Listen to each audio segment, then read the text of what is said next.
मरते समय 4 मुसीबतें सबके पास होती है। रानी एलिजाबेथ भोजन कर रही थी, एकाएक पीड़ा हुई। डॉक्टर पास में रहते थे, बड़े लोग। डॉक्टरों ने कहा, मैडम तुम 5 मिनट से ज्यादा नहीं जी सकती। एलिजाबेथ ने कहा कि मेरे करोड़ों अरबों रुपए नहीं, पूरा राज्य ले लो, मुझे 1 घंटा जीवित रखो। डॉक्टर नहीं कर सके, वो मर गई बेचारी। सिकंदर रास्ते जाते जाते एकाएक पीड़ित हो गया। साथ में काफिला चलता था यूनानियों का, वैद्यों का, डॉक्टरों का, जो भी उस समय के हकीम यूनान आले। बोले मुझे 100 माइल की यात्रा करा दो, बस मैं अपने वतन पहुंचूं, हाथ खड़े करके लोगों को बोल दूं कि इतना सारा सार सामान फिर भी कुछ नहीं ले जाता हूं, हाय हाय करके संसार में मरो मत। मैं मरने के समय इतना मेरे वतन को बताऊंगा। 100 माइल दूर तक जिंदा नहीं रख सके, मर गया हूं। एंड्रू कार्नेगी नाम का बड़ा अरबों खरबोपति था उस समय का। उसने कहा मेरे पास मौत आएगी तो मैं बोलूंगा वेट प्लीज, रुक जा दरवाजे के बाहर, मैं अपना काम करूंगा फिर जाके मिलूंगा मौत से। उसका बकवास ही साबित हुआ एंड्री कार्नेगी का। वो यात्रा करते करते कार में ही ढल पड़ा, कोई पीड़ा हुई तो लाश निकाली गई। तो मौत इस शरीर की आएगी, ये पक्की बात है। और उसमें 4 मुसीबतें होती। एक तो मौत के समय कोई दुख पीड़ा आ जाती, उससे बचने का उपाय अभी आज ही जान लो। दूसरा, किए हुए दुष्कर्म, जैसे औरंगजेब ने अपने भाई को मरवा दिया था, शर्मद फकीर की हत्या करवा दी संत की, तो संत की हत्या और भाई की हत्या का पाप, पिता को जेल में डालने के अपराध का पाप उसे मरने के पहले कुछ दिन पहले से तपा रहा। तो मरते समय किए हुए पाप और मरते समय कोई रोग, 2 शरीर के रोग और मन के ताप, 2। तीसरा, जहां आपकी आसक्ति है, पोता पोती में दादा दादी की आसक्ति हो गई। अब वो मरते बच्चों का ख्याल बहू तो रखती नहीं, हम तो चले जाएंगे, बच्चों का क्या होगा, उसी चिंता में मरे तो कुत्ता कुत्ती हो गए। बच्चे जब शौच बैठते तो दोनों बार भों भों करते। अरे कोई कुत्ता कुत्ती, कोई भी कुछ आदमी अजगे भी आए तो कुतिया खूब भौंके। बहू जी को आया गुस्सा कि ये कुत्ती खून पी जाती है, उठाकर डंडा मारा तो कमर टूट गई। क्या है? हाँ हाँ हाँ हाँ हाँ हाँ करती रही। कोई महात्मा पसार हुआ, उनकी दृष्टि पड़ी तो इनके कुछ पाप मिटे, अगले जन्म की याद आई तो कुत्ते ने कहा कि तू बच्चों की ममता में कुत्ती बनी और मेरी ममता तेरे और साथ और बच्चों के साथी में कुत्ता बनाऊं। तेरी ममता ज्यादा थी, तू कमर तोड़ाकर बैठी है, अब ज्यादा कह मत कर, मेरी भी कमर टूटेगी। तब बहू ने और बेटे ने देखा कि ये तो हमारे माता पिता है। तो अंत समय जो जिसका चिंतन करता है, इस देश का नाम पहले अजनाब खंड था, भरत ने अच्छी व्यवस्था की तब इसका नाम भारत पड़ा। वो भरत मरते समय हिरण की याद आई, प्यारा हिरण कहाँ गया होगा, अरे बघेड़ा तो नहीं खा गया होगा, चीते ने तो नहीं चबा दिया होगा। हिरण को याद किया तो इतना बड़ा सम्राट दूसरे जन्म में हिरण हुआ। तो आप मरते समय याद किसकी करेंगे वो अभी से पक्का कर लो। मरते समय कोई दुख पीड़ा न दे, वो अभी से ही उसका कांटा निकालो। मरते समय रोग शरीर को आ भी जाए तो रोग शरीर को है, मैं उसको देखता हूं, ओम ओम, शरीर का प्रभाव नहीं पड़ेगा। कई रोग आए चले गए, रोगी शरीर होता है, गलती से मानते मैं रोगी हूं। दुख मन में आता है, गलती से मानते मैं दुखी हूं। चिंता चित्त में होती है लेकिन सत्संग नहीं है तो गलती से सब मानते मुझे चिंता है। तुम्हें चिंता भी नहीं, तुम्हें दुख भी नहीं, तुम्हें रोग भी नहीं। रोग शरीर में, दुख मन में, चिंता चित्त में, तुम तो परमात्मा में हो, परमात्मा तुम्हारे में, तुम तो सबको जानने वाले हो, असंग हो। ओम ओम माना मैं असंग आत्मा हूं। इसका चिंतन करो रोज, ताकि मरते समय तो क्या, जीते जी भी रोग का प्रभाव न पड़े, दुख का प्रभाव न पड़े, चिंता का प्रभाव न पड़े। इन सब के ऊपर चरण रखते हुए तुम आगे निकल जाओ। इसीलिए आज का सत्संग तुमको मिल रहा है। हरि ओम ओम ओम ओम ओम ओम ओम ओम ओम ओम ओम। ओम ओम प्रभु जी, ओम प्यारे जी, ओम मेरे जी, ओम ज्ञान स्वरूपा, ओम आनंद स्वरूपा, ओम माधुर्य रूपा, ओम मम आत्मा, ओम।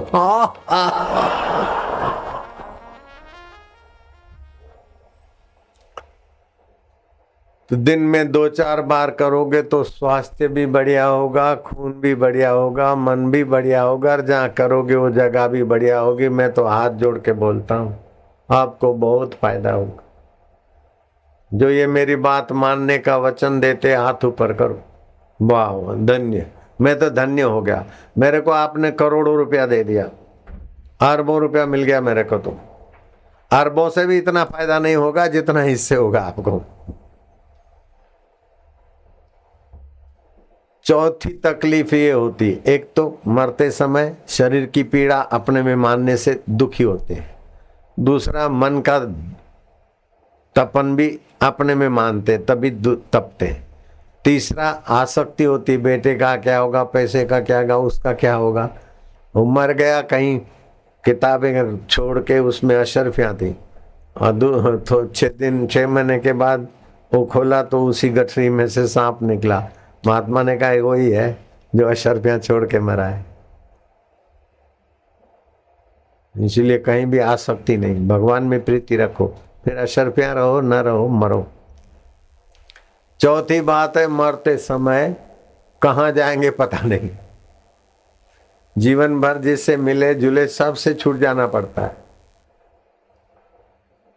तो मरते समय हम अनाथ न हो जाएं, लाचार मोहताज न हो जाएं।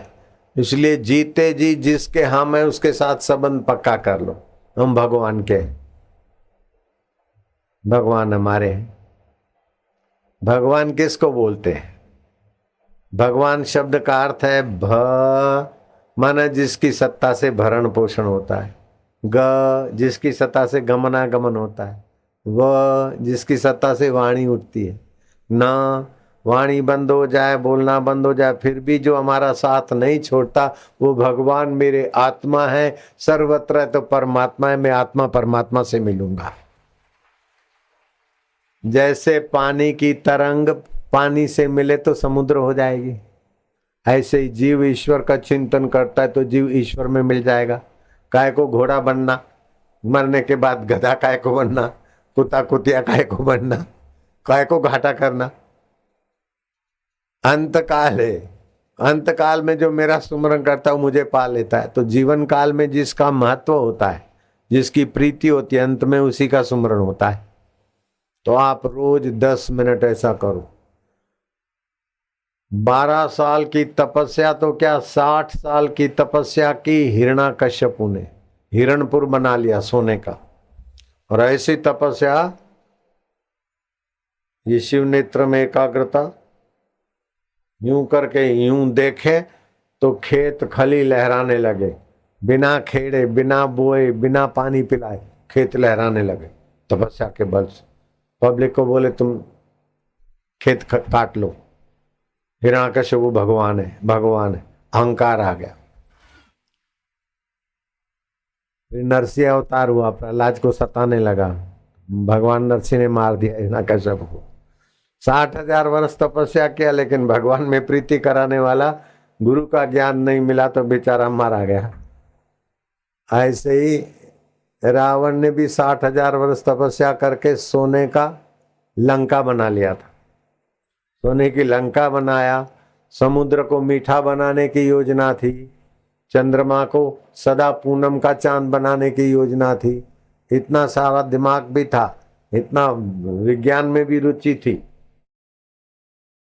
स्वर्ग में सशरीर स्वर्ग में जाने की योजना थी, लेकिन जरा नाच देख लूं, जरा गान देख लूं, जरा ललनाओं से मिल लूं, आदत बिगड़ती तो बिगड़ती चली जाती। तो सुरपंखा ने कहा कि सीता का सौंदर्य ही वास्तव में धरती पे स्त्री का सौंदर्य है। ये तो सब क्या है, गटर के ढक्कन। तो क्या सुंदरी सुंदरी करते। सीता को तुम लाओ लंका में तब मैं मानूंगी। उसको तो वैर लेना था, भड़काया और सीता जी को ले आए, सफाया हो गया। 60,000 वर्ष तपस्या के बाद भी सफाया हो गया। अंगद जब रावण की लंका में गया, खड़ा कर दिया गया अंगद रावण के सामने। रावण मंच पे बैठा है सिंहासन पर, अंगद यूं देखता है, पैर से सिर तक, सिर से पैर तक देखता, जरा ऐसे ही कटाक्ष से है कि रावण हंस पड़ा। अरे बंदर क्या देखता है? बोले मुझे हनुमान ने बताया था तुम्हारे विषय में, लेकिन उसमें संशोधन करना पड़ेगा। हनुमान ने बताया है कि लंका में 10 शीश और 20 नयन वाला एक अंधा रहता है, लेकिन मुझे उसमें जरा फेरफार करना है। हाँ बोले शाबाश, वो तो ऐसे ही था हनुमान, तुम फेरफार करो, अच्छा बोलोगे। बोले तुम तो मेरे को बोलते हो, तुमको हम कुल घालक सत्य, तुम हम कुल के घाल, कुल को मिटा नाश करने वाले, ऐसा तुम बोलते हो।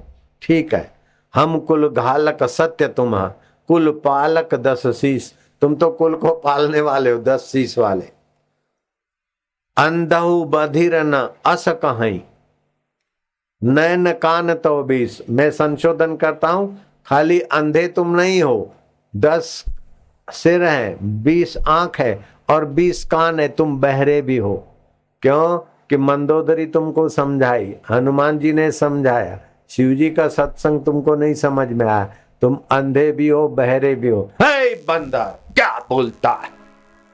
बोले दम क्या मारते, मैं इधर पैर जमाता हूं, तुम मेरा ये पैर उठा के दिखाओ।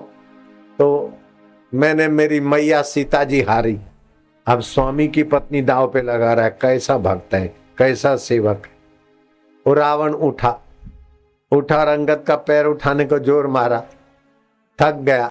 अंगद ने कहा देखो तू अंधा भी है बहरा भी है, तेरे को ये पता नहीं कि सीता की हार जीत का तो सवाल ही नहीं है, सीता तो तेरे कब्जे में है, हारने जीतने का तो सवाल नहीं, तू तो जीत के बैठा फिर भी है ना बहरा।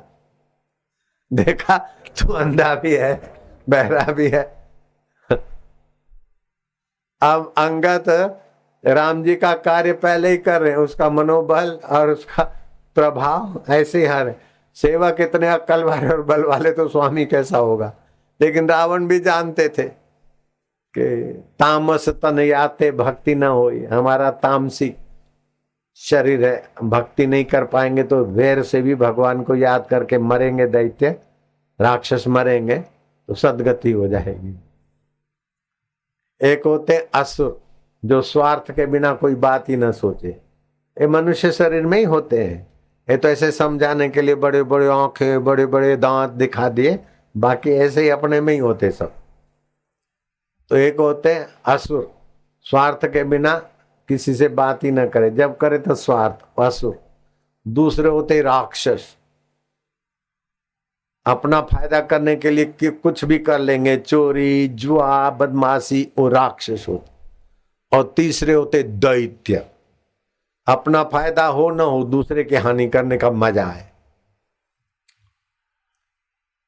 दिल्ली के तख्त, मुगल तख्त के 2 युवराज भाई और कुछ वजीर चमचों को लेकर दिल्ली के बाहर जंगल में आखेट करने गए। आखेट करते किसी पेड़ के नीचे बैठे और गिलोल से पक्षियों को धड़ा, गिर गया गिर गया गिर गया, मर रहा है मर रहा है। एक साधु पसार हुआ, बोले राजकुमारो तुम मनुष्य हो, ये दैत्यों जैसा क्यों काम करते हो? तुम्हें तो कोई फायदा नहीं हो रहा है और वो बेचारा तड़प तड़प के मर रहा है, इसमें तुम खुशी मना रहे हो। तो बड़ा भाई राजकुमार शर्मिंदा हुआ, छोटा जरा दैत्य ज्यादा था। अरे बोले चलो 2 पैसे का इंसान, साधु बाबा हमको उपदेश देने आए, बोले 2 पैसे का 4 पैसे का तू बोलता रहे, लेकिन बुद्धि तेरी नाश हो गई है। तुम राजकुमार हो, राजा प्रजा पालक होता है तो तुम भी राजा बनोगे। ऐसी क्रूरता छोड़ो, तो प्रजा का पालन करोगे तो भगवान खुश होगा, अल्लाह। अरे चलो अभी हम तुमको दिखाते। तो साधु तो बेचारा सोचे भी नहीं, उस दुष्ट ने, दैत्य ने क्या करा, लड़के ने गिलोल में, वो बिलोर नहीं खेलते लड़के, ऐसी ऐसे पत्थर लेके बराबर कस के साधु के ढकनी पे मार दी। ढकनी टूट गई, फ्रैक्चर हो गया। अल्लाह। वो तो घोड़े पर रवाना हो गए दिल्ली के तख्त पे। साधु बेचारा कहराता हुआ, क्या इतना क्रूर आदमी का भी तख्त रह सकता है? नहीं। संत के हृदय की आवाज आ गई। थोड़े ही दिनों में अंग्रेज आए और इनके अब्बाओं को भून डाला। तख्त तो कर लिया अपने कब्जे में। ये छोरे छोरी भागने लगे, उनको धाड़ धाड़। और जिसने साधु का घुटना तोड़ा उसको तो ऐसी लगी कि दोनों पैर उसके बेकार हो गए। बाकी के तो सब मर गए। वो अपना बदला चुकाने के लिए हाथों के बल से अपनी जान को रगड़ रगड़ के जुम्मा मस्जिद और आसपास भीख मांगता हुआ पेट पाल रहा है। एक संत को सताने के से माँ बाप भी मरे, दादा दादी नाना नानी परिवार, तख्त भी चला गया। और फिर बाकी बचा तो शरीर को घसीटते घसीटते, घुटने के नीचे वाले गोडे बोडे काम नहीं करते, कंधों के बल से अपने को घसीटता है। तो ये दैत्य प्रकृति के लोगों को पता नहीं चलता कि संत का अपमान कितनी बुराई, कितनी मुसीबत ले आता है। पहले के जमाने में राजा प्रजा का उत्पीड़न करते थे तो संत उनको रोकते थे, टोकते थे। तो वो राजा संत से माफी मांगते थे, बाबा दोबारा नहीं करेंगे। आज प्रजा पीड़ित हो रही है और संत कुछ थोड़ा सा बोलते हैं तो संत को भी चेतावनी दे देते। कैसा आसुरी राक्षसी दैत्य प्रकृति आ गई है। भगवान सबका भला करे, लेकिन सताने वाले ये नहीं समझते हैं कि हम क्या कर रहे हैं। आप भला करते जिसका, उसका उतना भला नहीं होता, लेकिन भला करने के भाव से आपका भला ज्यादा होता है। आप किसी का बुरा करते, समझो 10,000 उसके छीन लिए, चोर लिए, या 2 लाख ले लिए, तो उसके तो 2 लाख गए, लेकिन 2 लाख लेने वाले का तो अपना हृदय अंतःकरण मलिन हुआ। वो तो 2 लाख छोड़ के ही मरेगा, लेकिन 2 लाख का पाप करने वाला मरने के बाद किसी चोर योनि में जाएगा, चूहे की योनि में जाएगा, बिलार की योनि में जाएगा, 84 लाख जन्मों तक भटकेगा। अभी मैं आपकी भलाई चाहकर, आपका भला चाह के बोलता हूं और आया, तो मेरे को तो आपको जो फायदा हुआ होगा उससे ज्यादा मेरे हृदय में फायदा होगा कि इतने लोगों को लाभ हुआ, इसके निमित्त भगवान ने हमसे काम। तो बुरा करने वाला अपना ही बुरा करता है, दूसरे का उतना बुरा नहीं होता जितना अकर्ता का होता है, क्योंकि करने वाला भीतर है और भला बुरा बाहर है। तो बाहर की चीज तो बाहर रह जाती है और भीतर वाला तो भीतर ही गंदा हो जाता है। इसीलिए भलाई करने वाले लोग दूसरों का भला करते हैं, उससे ज्यादा अपना भला करते हैं, और बुराई करने वाले लोग जिस दूसरों का बुरा करते हैं उससे ज्यादा अपना बुरा करते हैं। तो घर में सासू बहू की निंदा नहीं करो, देरानी जेठानी की निंदा न करो। निंदा करने से अपना चेहरा बद्दा होता है, अपना मन बद्दा होता है, अपने शरीर में बद्दा रस पैदा होता है। तो आप तो भला अपना किसी का थोड़ा सा करते, लेकिन भले बनने से वो कई गुना भला हो जाता है। ऐसे बुरा तो करा, एक महात्मा को गिलोल मारी, लेकिन कई गुना बुरा का फल, पूरा तख्त चला गया। मैंने एक महात्मा की सेवा की तो कई लोगों का हृदय पवित्र करने वाला सौभाग्य मिला। इसलिए हम बुरा करते तो जिसका बुरा करते उसका उतना नहीं होता, बुरा करने वाले का ज्यादा बुरा होता है। ऐसे हम भला करते तो जिसका भला करते उसका तो नपातुला भला होता है, लेकिन हम भले बन जाने से हमारा जीवन बहुत ऊंचा हो जाता है। इसलिए मैं फिर से हाथ जोड़ता हूं, अब बुराई करना छोड़ दो। किसी का बुरा न चाहो, किसी को बुरा न मानो, किसी को बुरा न करो, तो आप बुराई रहित हो जाएंगे, तो आप भले हो गए, और भले आदमी से जो भी होगा भला हो जाएगा। क्या ख्याल है? नहीं तो बदमाश लोग भी अच्छा काम करके दिखाते किसी को पटाने के लिए। सेल्समैन भी मीठी मीठी बात करेगा, कुछ खाने को देगा, चाय पियो, ठंडा पियो, फिर जेब खाली करो। ऐसा नहीं।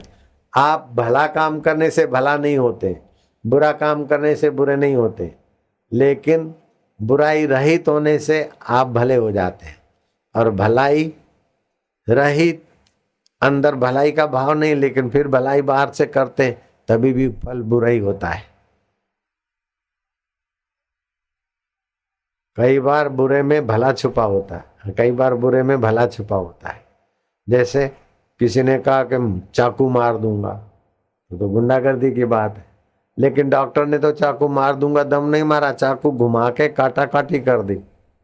चाकू मारने का दम मारता उसके ऊपर तो केस होता है, लेकिन चाकू घुमा के कुछ काट के निकाल दिया, उसको फीस देनी पड़ती है। तो उद्देश्य ऊंचा है, तो भले आदमी का उद्देश्य ऊंचा है।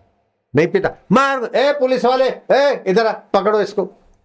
राम जादी का पीता नहीं दवा। अब अपने को गाली दे रही, बच्चे को डांट रही है, लेकिन उद्देश्य माँ का भला है। बाहर से तो बुरा कर रही है, झूठ भी बोल रही है, क्रोध भी कर रही है, फिर भी उद्देश्य अच्छा है, तो बुरे में भला छुपा है। तो आज आपको 2-3 बातें समझ लेनी चाहिए कि मृत्यु के समय ये 4 मुसीबतें आपके पास नहीं आनी चाहिए। क्या ख्याल है? आवे नहीं आए। और जीवन के समय दुख, बीमारी, पीड़ा आए तो उसको साधन बना दो, और रोज 10-15 मिनट कम से कम भगवान के नाम का उच्चारण करो, तो आपकी 72,72,10,201 नाड़ी एक साथ में शुद्ध होगी। जे मार्गन कहता है कि पेट, जिगर और सिर ठीक होता है, मैं तो कहूंगा 72,72,10,201 नाड़ी। उसमें 22 नाड़ियां बहुत इंपॉर्टेंट से मुख्य है, 10 दाहीं और 10 बाईं और 20 21वीं तालू में है। उच्चारण करके फिर जीभ तालू में लगा दो तो वो नाड़ी पुष्ट होगी, स्मृति भी बढ़ेगी। 22वीं नाड़ी ब्रह्म नाड़ी, परमात्मा का साक्षात्कार कराती। तो ये सब गुरु के द्वारा मूर्त। बोले हम तो क्या करें भाई, सत्संग वत्संग नहीं सुनते, हम तो क्या भगवान हम पर दया करेंगे। तो करते होंगे भगवान दया, भले करें। सत्संग नहीं सुनोगे, गुरु के पास नहीं जाओगे तो भक्त नहीं बनोगे। अब भक्त नहीं बनोगे, भगवान दया किस पे करेंगे? सत्संग में नहीं जाएंगे तो भक्ति भी नहीं मिलेगी और भगवान का ज्ञान भी नहीं मिलेगा। सत्संग से ही भगवान का ज्ञान। भगवान शिव जी पार्वती को वामदेव गुरु के पास ले जाते, और भगवान राम जी सीता जी को वशिष्ठ जी के पास ले जाते सत्संग सुनने को। और 14 वर्ष का वनवास होता है तो भरद्वाज आश्रम में, अत्रि आश्रम में, अंगिरा आश्रम में, सत्य अनुसया आश्रम में, कई आश्रमों में सीता जी को, लक्ष्मण जी को ले जाते थे। सत्संग तो भगवान को भी चाहिए। तो आज का 4 किताब पढ़ा हुआ आदमी, हम सत्संग में नहीं जाते, तो मरो, क्लबों में जाओ, होटलों में जाओ।